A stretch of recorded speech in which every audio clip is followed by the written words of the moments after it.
Sou município. Senhora pessoa, dirigente público, fiscalize também, para não haver desmoronamento. Correr no Morro do Bumba, todos também viram. Em Niterói, souberam pela imprensa. Ali era um lixão, o município deixou construir, incentivou a construção, fez ruas num solo completamente inóspito à recepção de qualquer edificação. Foi aquela tragédia, com muitos mortos. Então agora, uma lei 12.000 é lei de 2012, 2011, nós estamos nesse número aí, já chegando a 13.000, parece, que veio dizer, então, olha, você também é responsável, município, para fiscalizar, para que não haja desmoronamento, nem desmatamento que já estava lá.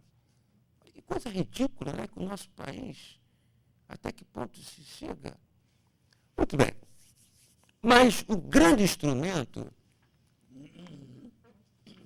que a Lei 10.257 trouxe para manter a ordem urbanística, para zelar pela ordem urbanística, foi a adoção da democracia deliberativa. É efetivamente uma coisa fantástica. Está funcionando em Lages, Santa Catarina, no Recife, por incrível que pareça.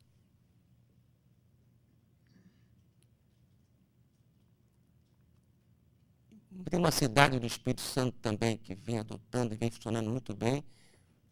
Boa Esperança, no Espírito Santo. Essas cidades cresceram, melhoraram a sua economia, a sua rede hospitalar, a sua rede de ensino, adotando a democracia deliberativa. Bom, temos que falar um pouquinho nessa democracia. Né?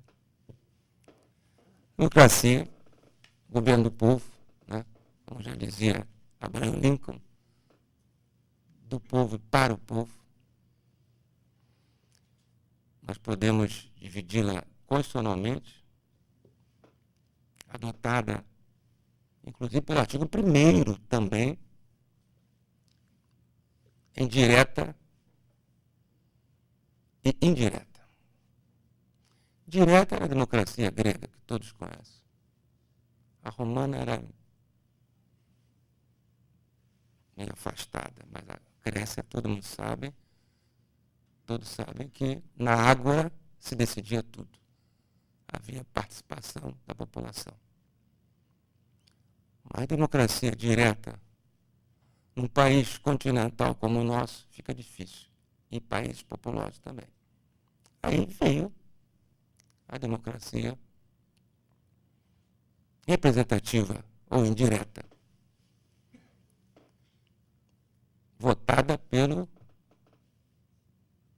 adotada para que o povo vote e possa ser, também seus membros possam ser votados.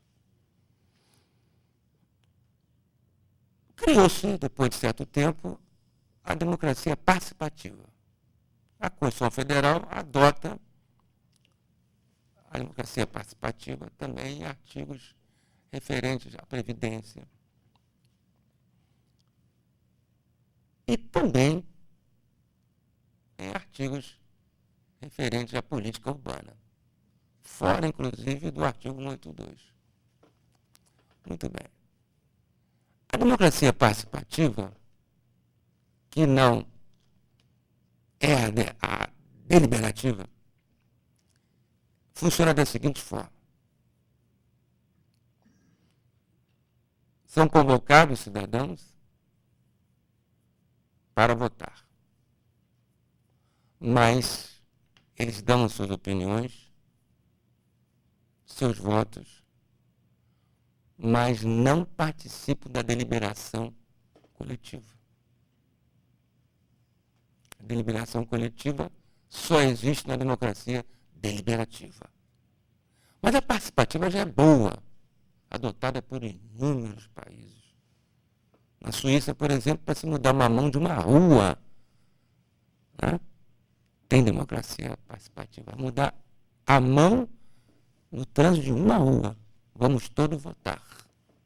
Né? Adotou-se o princípio germânico. Landesgemeinde, ou seja, dos assuntos menores, as autoridades públicas cuidam. Dos assuntos maiores de interesse da população, o povo decide. Então, a participativa já é uma democracia em que há convocação, há representatividade, mas o povo não participa da decisão colegiada. Apenas vota, mas já é um passo de vanguarda. Né? Porque a democracia representativa, essa indireta, como diz Najib, inclusive você que ele viesse, no direito constitucional até gravei a todo mundo da página 466, livro de Najib, direito constitucional, acho que a edição é de 2011 ou 2009 ou 2011, a edição do Najib. Direito constitucional, obra maravilhosa. Né? O voto não esgota a democracia, essa é a frase dele. O voto é o ato mais rudimentar de participação do povo. E eu acrescento, ainda mais nessa época hipermoderna, em que o município está encarregado de novas atribuições. Então, o que é a democracia deliberativa? Partiu-se da democracia participativa, em que o povo decide, mas não chega... Com licença. Não chega a deliberar coletivamente,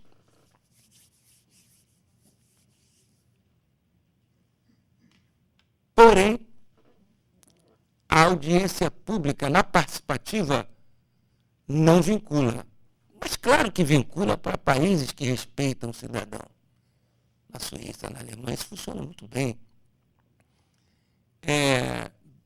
Dois grandes autores argentinos, Roberto Dromi e Diego Juliano, dizem que a decisão da Assembleia na democracia participativa não é vinculante. Mas, repito, em países que se respeita o cidadão, isso é vinculante. Agora, na democracia deliberativa, as decisões são vinculantes. E é a democracia adotada pelo Estatuto da Cidade. Só que, à exceção desses 3 municípios falados, Boa Esperança, Lages e, por incrível que pareça, Recife,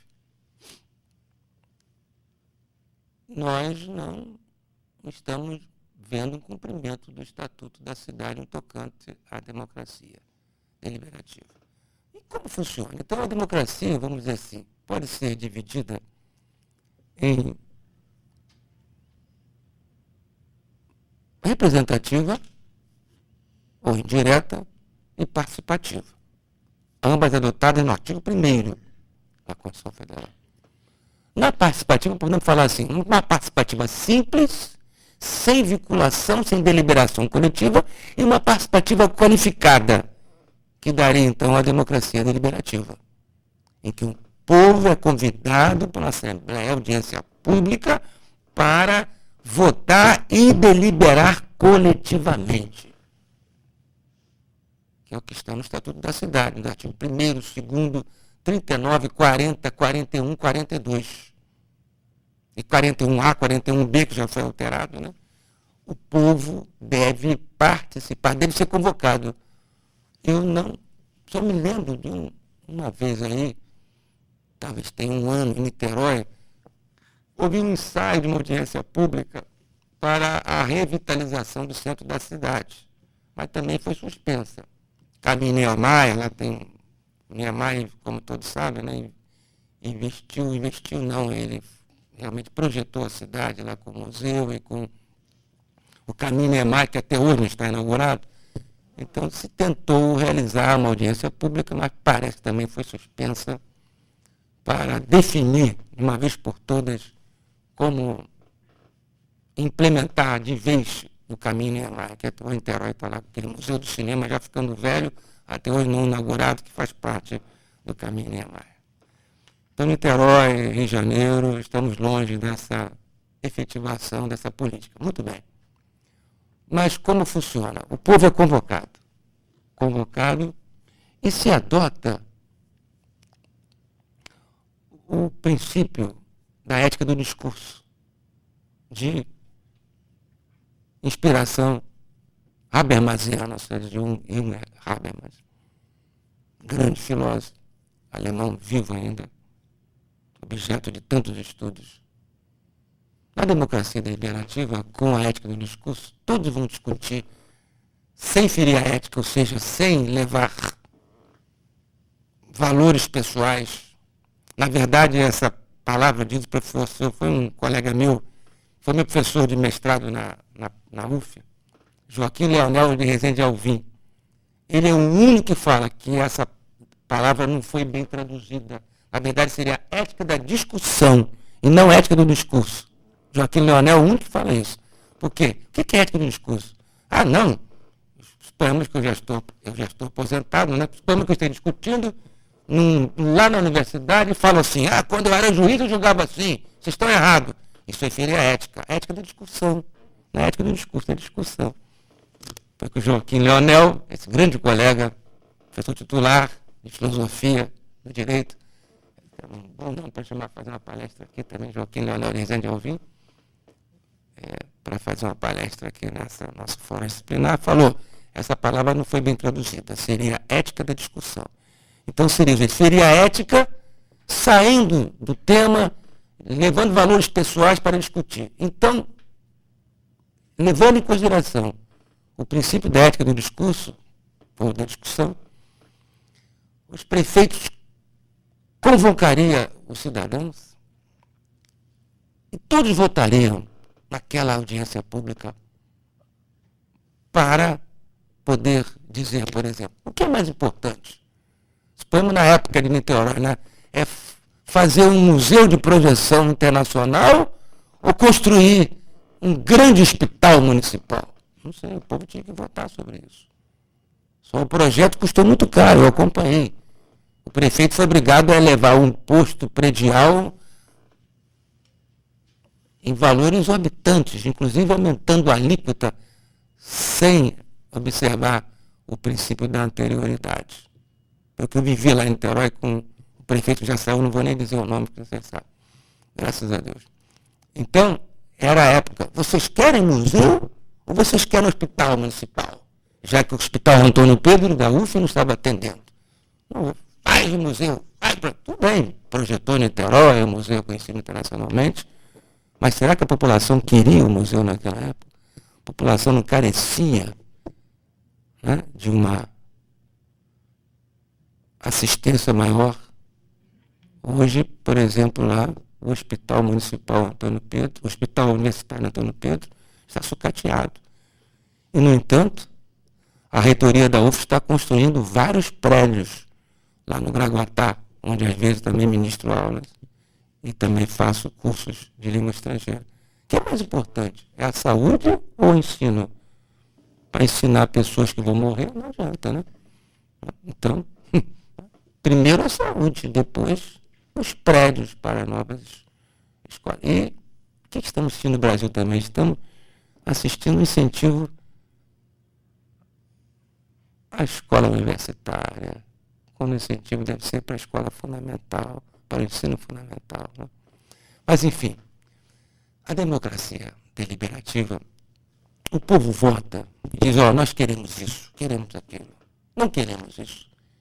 Aí, com a adoção da ética do discurso, com a adoção das decisões coletivas vinculatórias, como diz Diogo Figueiredo fala, decisões tomadas em democracia deliberativa, audiência pública realizada, que se adotou a decisão coletiva como julgadora, ela é vinculativa.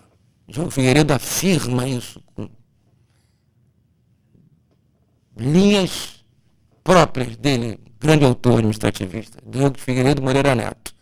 Na democracia deliberativa, temos a vinculação da autoridade municipal a cumprir aquilo que foi decidido. Muito bem. Ética do discurso, decisão colegiada coletiva, como se fosse um colégio judicante, como se fosse uma câmara julgadora, uma turma julgadora. O que já não acontece na democracia participativa. E aqui para o nosso país, para os nossos prefeitos, tem que ser democracia deliberativa e não simplesmente participativa, com decisão colegiada. É claro também, né? Vamos votar aqueles que foram convocados e, evidentemente, também é necessário que haja uma certa representatividade. Por exemplo, associação de moradores, tá? Também via todo mundo, como é que todo mundo vai votar? Vai assinar aquele livro todo, né? Votantes, deliberantes, não. Mas associações e outras pessoas que representam segmentos da sociedade municipal localizada. Muito bem. Poderia ainda também, isso é uma tese minha, para manter a ordem urbanística, além de se adotar a democracia deliberativa e aproveitando essa oportunidade instituída pelo Estatuto da Cidade, a Lei 10.257 de 2001, criar, como eu sugeri em tese de doutorado, uma fiscalização democrática participativa. O que seria isso?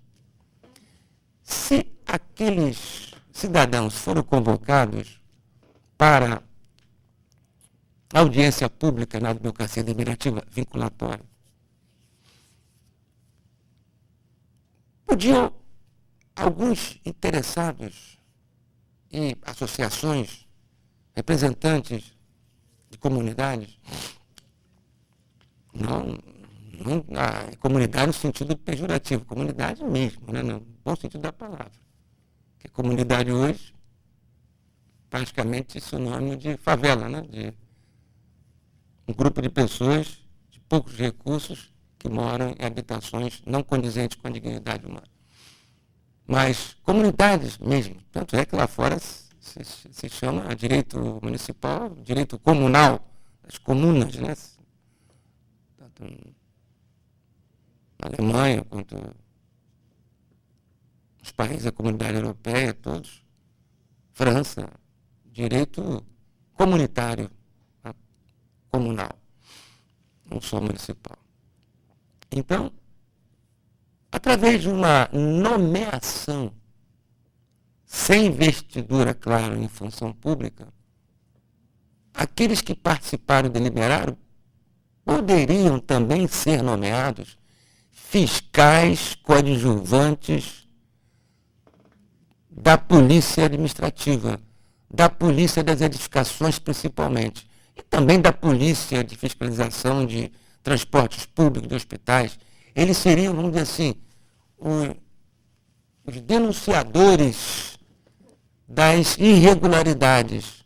O sujeito começa violando a ordem urbanística com uma construção irregular. Aqueles nomeados, coadjuvantes da fiscalização, poderiam comunicar aos fiscais, porque vocês sabem que todos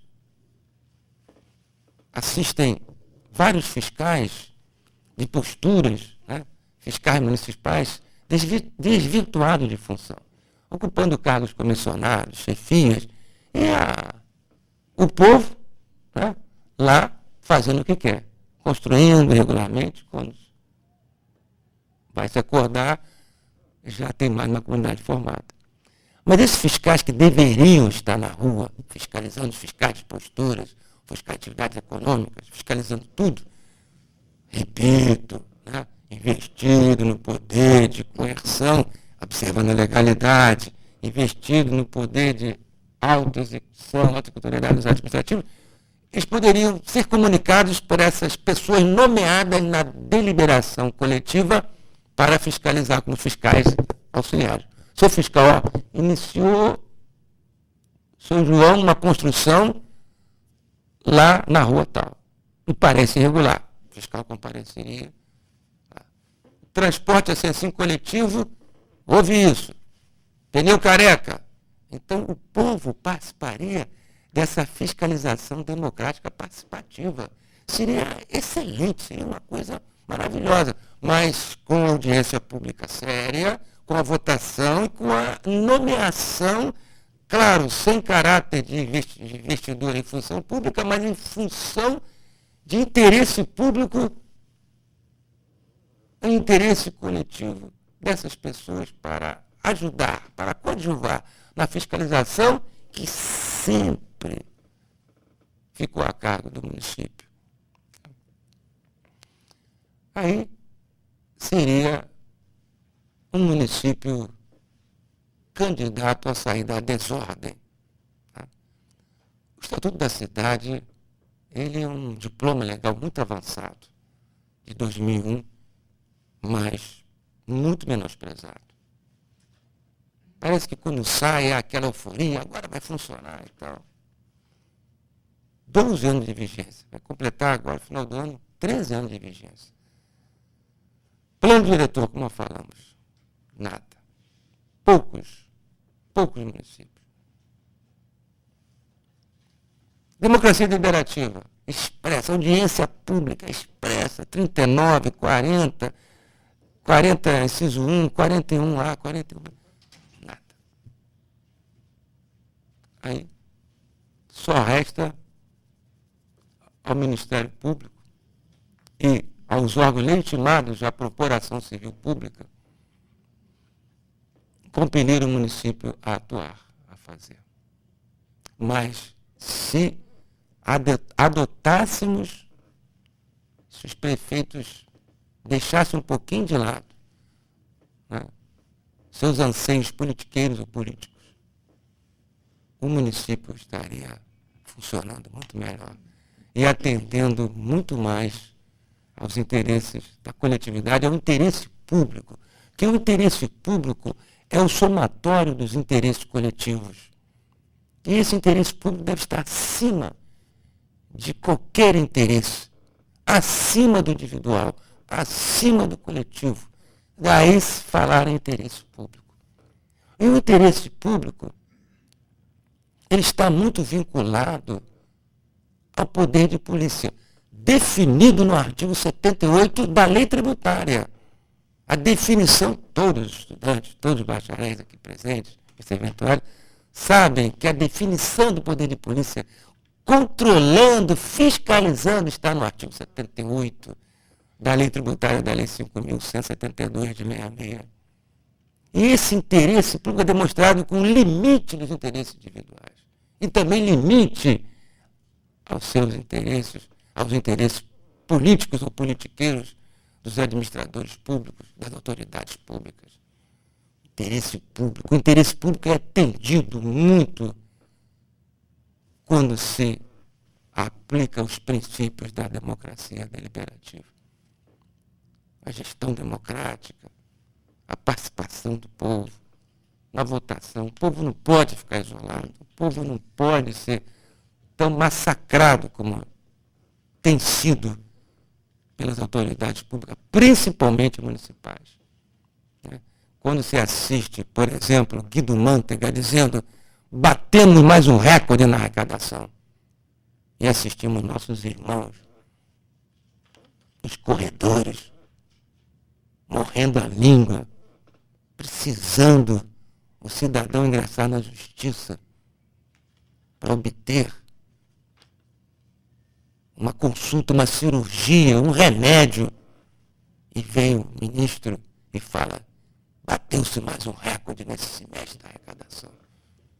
E o município integrado também, todo esse sistema, deveria ser o primeiro a zelar pela saúde do cidadão. Está encarregado, mas criaram esse tal SUS. Isso já é para... E agora parece que estão criando uma empresa pública para administrar a saúde. Não sei nem se criaram, não sei se voltaram atrás para administrar. Imagine, mais um cabide de emprego Que coisa terrível, nós vamos parar. Por isso é que a modernidade desbalma, com certeza. A modernidade está encerrada.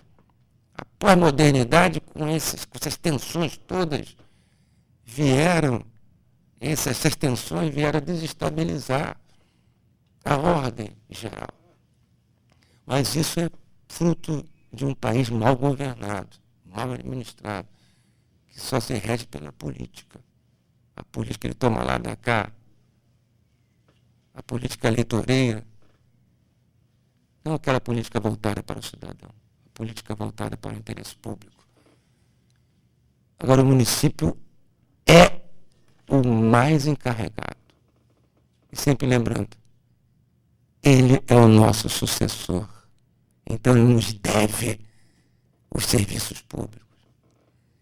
Ele deve a nossas utilidades que nós precisamos. Mas é preciso haver uma mudança. E só se alcança a mudança se nós adotarmos todos os princípios constitucionais. Adotarmos, que eu digo, o político adotar. E adotarmos via representante da sociedade, que é o Ministério Público. O juiz, coitado, só pode agir quando provocado. Todos conhecem o princípio da iniciativa da parte, nem procedate judex ex officio. Então, a nossa esperança é que o município, pelo menos, adote, em termos de funcionamento, em termos de manutenção da ordem urbanística, a democracia deliberativa.